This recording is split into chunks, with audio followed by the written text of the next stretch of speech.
There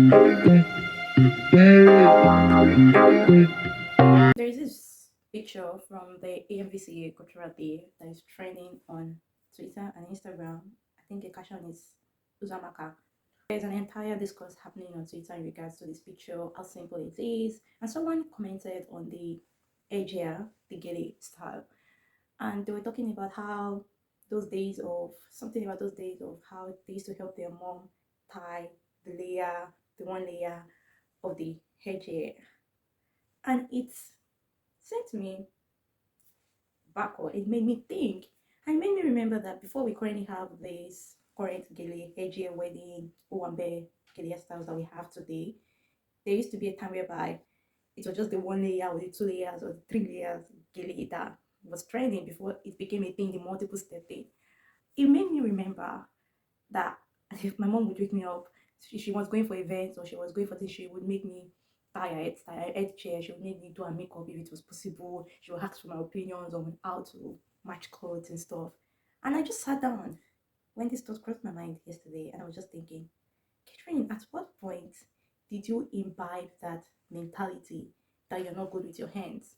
Because for some reason, I don't know where or how, at one point in my life, this thought and idea just sunk deep into my subconscious, and I believed that I was not good with anything with my hands. So I was just thinking, I learned how to make my hair myself. I didn't go to the salon or anything.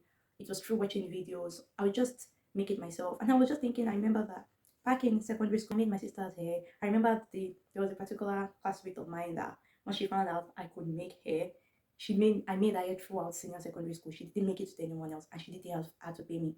And I was okay because I felt like I was learning through that process. It was when I was about to leave the country that my mom was just like, okay, I should go learn more. It's not just about learning how to weave, learning how to do thread, kiko. I should go and learn how to do more. So I did, I think, 1 or 2 months training before I traveled out. But the basics, I learned it myself through watching videos. I learned how to do my makeup myself. The entire time when makeup was a thing, bros. Now we have different and advanced kind of makeup thing. One day I would learn that for that. But the basics, I learned them that myself. So it was just through try and error. And I was just thinking, all of these are hand skills.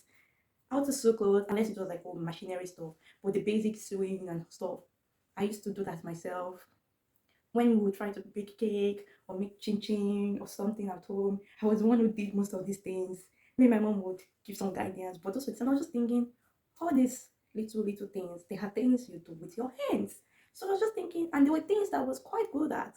So maybe I don't do them as much, or I don't do them often anymore. I think, especially since when I left the country, so I traveled out.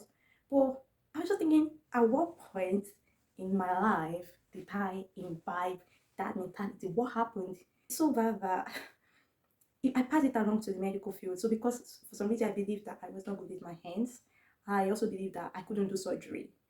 So I kind of dead in anything related to surgery, that I can't do it because I'm not good with my hands, or like, I'll probably do rubbish on someone's body or something. So I just never thought about it as an option.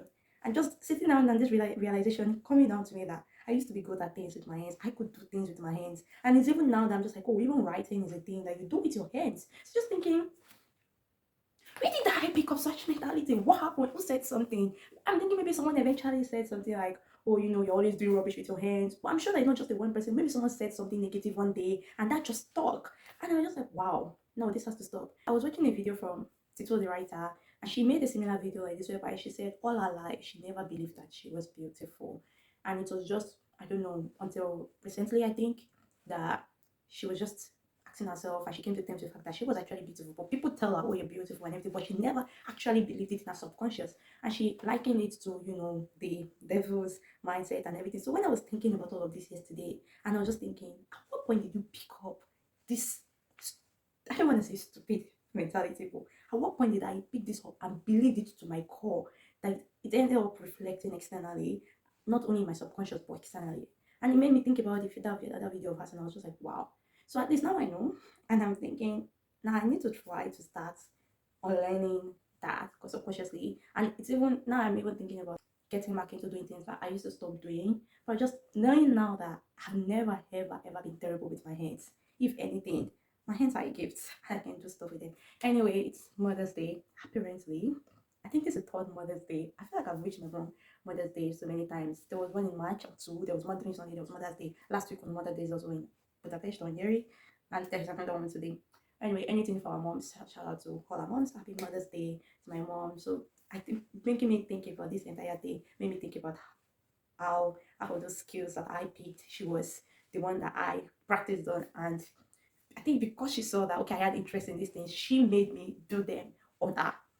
Oh, you know how to do makeup? Oh, come and do it. Shebi, you say you're learning, you say you're good at it. She forced me to do it on her. Oh, you know, come and tie my gele for me. She that gele, oh, I used to be so mad at it. But see now, she made me do the tie her gele for her. If she doesn't like, if it's not good enough, we'll do it all over again. Anyway, so shout out to my mom. She's amazing. She's the best. Shout out to every other mom out there. Happy Mother's Day. Bye.